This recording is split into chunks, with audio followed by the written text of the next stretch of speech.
We actually have a lot of the talent from the film returning into the game. The main character of Wesley, we have the likeness of James McAvoy, and the story continues immediately after the conclusion of the film. He goes seeking answers about the fraternity that he's just destroyed, and seeking these answers leads him to cross paths with Pekwarski, played by Terrence Stamp, who was also in the film. He was kind of an enigma. Like when you first meet him, he's quite mysterious. You just assume he's one of the villains, and then he turns out to be this guardian angel. So what you actually do when you play the game is you play Wesley.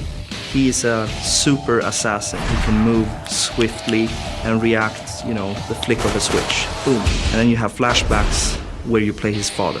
Cross used to be the best assassin in fraternity. He has all these super heavy guns. He got the cool abilities. He can curve 2 bullets into one so they collide and explode. There's a lot more playable characters than Wesley and Cross in this game. The enemies in the game are taking inspiration from the movie and from the comic. We wanted to have some really diversified and exotic-looking enemies. The character I play in the game, Bromel, is definitely the master of what he does.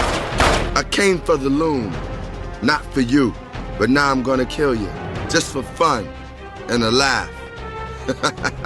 The French fraternity is led by this character who's called the Immortal. It's such a nasty badass. We obviously couldn't make the game without having our own sexy female assassins, so we introduced the character of Aranya.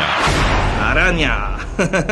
She's a very sneaky, stylish woman. So it's Paz Vega. She's from Spain. I love to play bad girls. It's fun. And this Aranya, she's great because she's very strong and sarcastic. So she's the perfect enemy. You love to hate her. It's the homage to the film, and there's like this nice little tension between Wesley and her, and they have a pretty cool battle scene. So I think for me, the most interesting aspect of Wanted is the ability to play as a character who's genuinely unique and not like any other character you've seen before or played in a game before. But most importantly, it's a super fun game to play. When you have great source material, it gives you a huge world in which to play in, and we really went for it. We bring in a lot of elements from both the movie as well as the comic book. So if you're a fan of the movie and you pick up the game, there's a lot there for you to really enjoy. If you were just a fan of the comic book originally, I think you'll find lots of elements within Wanted that you'll immediately identify as that Mark Millar influence. The big thing with the comic book is the fuck you attitude that he has. What we try to do is sort of take elements from the comic book, such as the suit, which is very iconic. It's even on the cover of our box.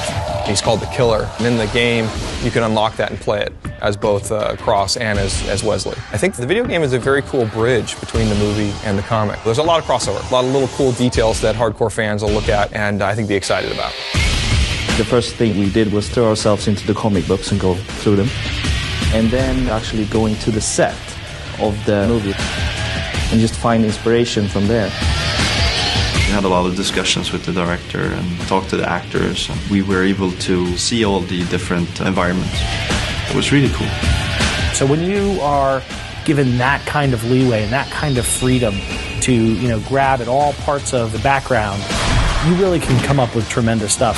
And I think players who play the game will see all those elements within it. We looked at the film and saw great aspects of the game with bullet curving and the storyline and its rich universe, so we really wanted to dive into that and really expand on that to make it a very unique gameplay experience.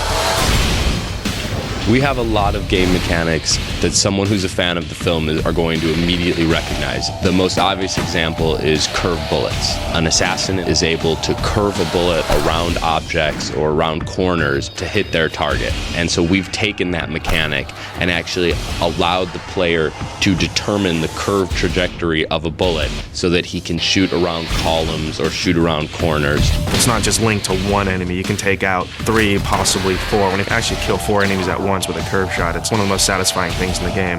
What also you can do is actually you can curve and hit objects, explosive objects like barrels and fire extinguishers, and it explodes and takes out enemies. The whole arena is actually a puzzle where you can choose different paths using this cover chaining.